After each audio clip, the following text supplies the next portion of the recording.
You are in a meeting and someone's been talking for 10 minutes, but you haven't heard a word because inside your head, you are somewhere else entirely. Not sleeping, not bored, you are building something, a conversation that hasn't happened yet, a version of your life you haven't lived, a world that doesn't exist anywhere except behind your eyes, and it is more vivid than anything in the room. And then someone says your name, and you snap back like you've been caught doing something you shouldn't. And if that happens to you more than you'd ever admit, the psychology behind it isn't what you think. Because daydreaming isn't a flaw, it is actually a signature. They're your friend, who zones out mid-conversation and comes back with an idea nobody saw coming. The coworker who stares at the ceiling for 20 minutes and then solves the problem everyone else in the room gave up on. The kid who got told to pay attention 1,000 times, but whose mind was always 3 steps ahead of the lesson and 2 worlds away from the classroom. And they grew up thinking something was wrong with them, that their brain was broken because it wouldn't stay where everyone told it to stay. They learned to fake attention, to nod in the right places, to look like they were present, even when they were 1,000 miles inside their own head. But here is what nobody told them. The thing they were punished for is actually one of the rarest cognitive gifts a person can have, and the research on it is extraordinary. So let's start with what is actually happening inside your head when you drift off. Most people think daydreaming means your brain is doing nothing, checking out, going offline. But the opposite is true. When you daydream, a network in your brain called the default mode network fires up, and it doesn't just idle. It works harder than almost any other state your brain enters. It is the same network that activates when you think about the future, when you process someone else's emotions, when you replay a memory and notice something you missed the first time. It is connecting things that don't seem connected, running simulations of futures that haven't happened yet, processing emotions you haven't consciously felt. And a landmark Harvard study found that the average person spends 47% of their waking hours doing exactly this. Almost half your life is spent inside your head. But here's the thing. The people who daydream more than average, the ones who clock way above that 47%, their brains aren't just wandering, they're building. And the first trait that separates them from everybody else is pattern recognition that borders on uncanny. While other people see isolated events, daydreamers see the threads between them. They connect a conversation from 3 weeks ago to a song lyric to a childhood memory. And suddenly they understand something nobody else in the room has even noticed. Psychologists call it associative thinking. Your brain doesn't file information in neat folders. It throws everything into one room and lets the pieces talk to each other. And that mess, that beautiful cognitive chaos, is exactly where creativity lives, not in the organized minds, in the ones that can't stop connecting. But here is the second trait, and this one surprises people.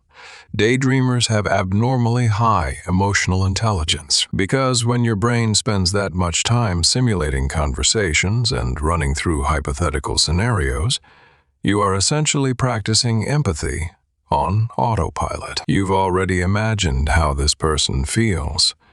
You've already rehearsed 5 different ways this conversation could go. You've already felt the weight of words you haven't even spoken yet. And that rehearsal, that constant inner simulation, it makes you read people like most people read books. And that is why daydreamers are often the person everyone turns to when things fall apart. Not because they have answers, because they've already felt their way through the problem before you finish describing it. They're the friend who sends the perfect message at the perfect time. Not because they're psychic, because they've been running the simulation of your pain inside their own head since you first mentioned something was off. And here is the third trait. This one is the double-edged sword. Daydreamers experience what psychologists call absorption. It means they don't just think about things. They fall into them completely. A memory isn't something they recall. It is somewhere they go. A song isn't background noise. It is an entire world they disappear into for 4 minutes and 30 seconds. And this is why they lose hours, not to distraction. To depth, they're not unfocused. They're focused so deeply on the inner world that the outer one temporarily stops mattering. And this is exactly the trait that got them in trouble as kids. Because a child who disappears into their own mind during math class doesn't look gifted. They look like a problem, but they were never a problem. Their brain was doing something the classroom wasn't designed for. It was creating while the room was asking it to memorize. And the fourth trait is the one that quietly breaks their heart. Daydreamers are almost always idealists, trapped in a world that doesn't match the one they've built in their head. Because when you spend your life building better versions of reality inside your mind, the gap between what is and what could be starts to ache. They see how the conversation should have gone, how the relationship could have been, how the world would work if people just paid a little more attention to each other. And they carry these alternate versions around with them everywhere. The parallel life where they said the right thing. The future where things worked out the way they planned it at 3 a.m. The conversation that only exists inside their head. And that gap doesn't make them ungrateful. It makes them lonely in a very specific way. A loneliness that is hard to explain to someone who doesn't live inside their own imagination every waking hour. Psychologists call it the idealization-reality gap. And for chronic daydreamers, that gap is wider than it is for almost anyone else. But here's what makes all of this complicated. Because daydreaming has a shadow side that the internet doesn't like to talk about. When the inner world becomes more comfortable than the outer one, some people stop coming back. They start choosing the daydream over the reality. Not because reality is terrible, but because the daydream responds to them. It listens. It cooperates. It gives them the version of life where everything works out, where the right words arrive on time, and nobody leaves too early. And real life, with all its noise and mess and people who don't say the right thing at the right time, starts to feel like an interruption. And the line between healthy daydreaming and avoidance is thinner than anyone wants to admit. Because the daydream never disappoints you.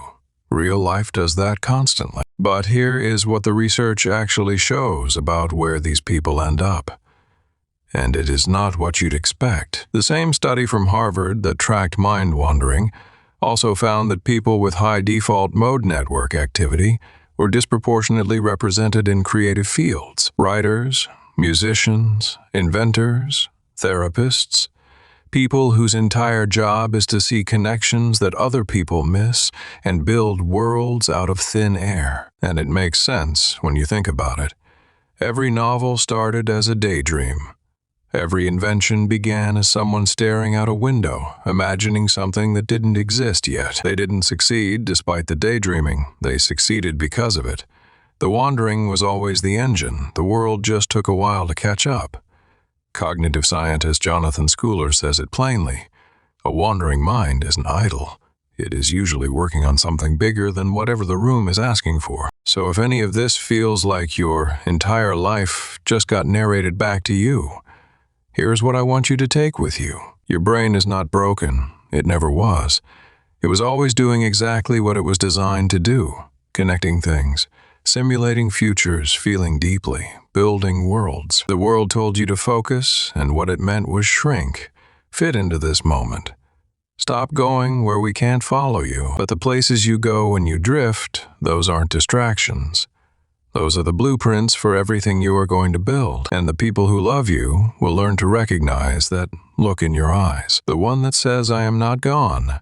I am just somewhere you can't see yet. Give me a second. I'll come back. If any of this hit home, I'd genuinely appreciate it if you subscribed. And if you want to support these deep dives, hit that join button. Because the daydreamers aren't lost. They never were. They're just living in two places at once. And one of those places is always more interesting than anyone around them realizes. And honestly, the world could use a few more people who refuse to stay entirely in the room. That is where everything worth building comes from.